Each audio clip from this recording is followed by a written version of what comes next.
Carson Hocevar just walked out of Atlanta with a fourth-place finish and a growing list of enemies in the garage. So how did he survive absolute chaos, anger veteran drivers, and still prove he might be NASCAR's next elite contender? The race at Atlanta Motor Speedway was exactly what everyone expected, and somehow even more intense. Packs were tight. Bumpers were locked. One small mistake meant disaster. Cars were 3 wide, sometimes 4 wide, with inches separating them at nearly 190 miles per hour. It was survival racing, and in the middle of that storm was Spire Motorsports' young and unapologetic driver, Carson Hocevar. From the drop of the green flag, it was clear this would not be a calm afternoon. The draft was powerful. Momentum swings were constant. Drivers who led one lap were suddenly shuffled to the back the next. Atlanta's reconfigured surface continues to race like a superspeedway, which means aggression is not optional. It is required. Hocevar understood that better than most. Early in the race, he was already making bold moves, diving low when gaps barely existed, pushing lanes forward when others hesitated. He was not riding, he was attacking. Some veterans were visibly frustrated. Radio chatter picked up. You could sense the tension building. Carson Hocevar has never hidden who he is behind the wheel. He is intense, he is fearless, and at times, he is controversial. That combination is quickly shaping him into one of the most polarizing young drivers in the Cup Series. But here is the uncomfortable truth for his critics. He is fast. Very fast. Spire Motorsports is not traditionally viewed as a powerhouse organization. They are still building, still proving themselves. Yet Hocevar continues to put the car in positions few expected. At Atlanta, he did not just survive the chaos, he thrived in it. Midway through the race, the first major incident erupted. A push gone wrong triggered a chain reaction. Cars scattered. Smoke covered the front stretch. Several contenders saw their days end in twisted sheet metal. Hocevar narrowly escaped. Inches separated him from becoming another victim. Instead of backing down afterward, he doubled down. On the restart, he positioned himself aggressively in the outside lane. He timed his runs perfectly. When the bottom stalled, he jumped high. When the top faded, he cut low. It was instinctive, it was confident, and it was calculated chaos. The garage took notice. Every bold block, every tight squeeze, every late move added another name to the list of drivers not thrilled with how he races. That list is growing, but so is his confidence. Late in the race, the intensity reached another level. With fewer than 20 laps remaining, the field was stacked, nose to tail. One mistake would end it. Drivers were pushing beyond comfort, and once again, Atlanta delivered the inevitable. Another massive wreck broke out in the pack. Cars slammed into the wall. The inside lane stacked up. The outside lane had nowhere to go. It was a violent reminder of how thin the margin is at this track. Through it all, Hocevar slipped through like he had a sixth sense. Position gained. Opportunity seized. With the field thinned out, it became a pure fight to the finish. The final restart was everything. Clean air mattered. Lane choice mattered. Help from behind mattered. Hocevar lined up with the leaders. No fear. No hesitation.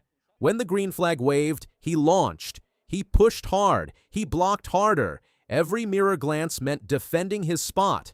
Every draft meant timing a move. He was not content to simply hold fourth. He was hunting more.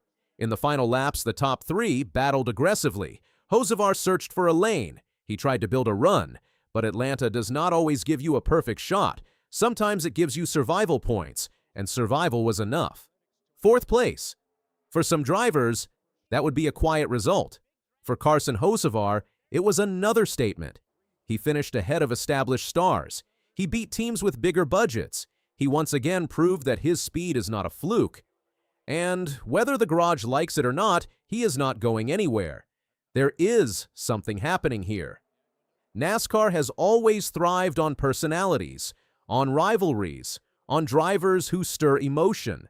The sport does not grow through silence. It grows through tension, through moments that divide opinion. Right now, Carson Hocevar is stepping directly into that role. Some call him reckless, others call him fearless. The truth likely sits somewhere in the middle. Superspeedway style, racing forces drivers into uncomfortable choices, lift and lose positions, or push and risk consequences. Hocevar almost always chooses the second option. That approach will not make him popular in every driver's meeting, but it will put him near the front of the field more often than not. And that is the part that changes everything. It is one thing to drive aggressively and crash out. It is another thing entirely to drive aggressively and deliver elite results. Atlanta was not luck. It was racecraft mixed with confidence. Spire Motorsports continues to gain momentum as an organization. Investments are being made. Expectations are rising. Having a young driver who refuses to back down accelerates that growth. Every top five, every strong finish, every headline matters. The garage politics will get louder. Veterans do not forget aggressive moves. Payback conversations quietly circulate. Respect in NASCAR is earned over time.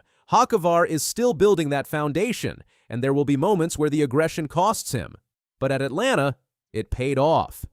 He positioned himself perfectly in the draft. He avoided multi-car chaos twice. He executed on restarts. He kept the car clean. Those are not rookie accidents. Those are skills developing in real time. What makes this even more fascinating is how quickly his identity is forming. Every era of NASCAR has its villains, drivers who race on the edge, drivers who push the limit of comfort, drivers who are booed one week and celebrated the next. Hocevar seems comfortable in that space. After the race, conversations were not just about the winner. They were about the moves, the blocks, the aggression. His name was central to it. That matters. In a sport where sponsorship dollars follow attention, being talked about is powerful. Being feared on track is even more powerful. Atlanta proved something important. Carson Hocevar is not simply surviving in the Cup Series, he is impacting it. The bigger question now is how the rest of the season unfolds. Will drivers give him space, or will they race him harder? Will alliances form against him in the draft, or will speed force cooperation? Superspeedway racing is political. Drafting requires trust. Trust requires reputation. That is the next evolution of his career, balancing aggression with long-term respect. But none of that changes what happened at Atlanta. Fourth place in absolute chaos. For a young driver in developing equipment, that is a massive result. For a driver building a reputation as NASCAR's newest villain, it is fuel. And here is the reality the garage cannot ignore. If he keeps finishing like this, criticism will get quieter. Results change narratives. Atlanta was loud, violent, unforgiving. Carson Hocevar walked out of it stronger. The enemy's list might be growing, but so is the resume. And in NASCAR, the scoreboard is the only thing that truly matters. Truly.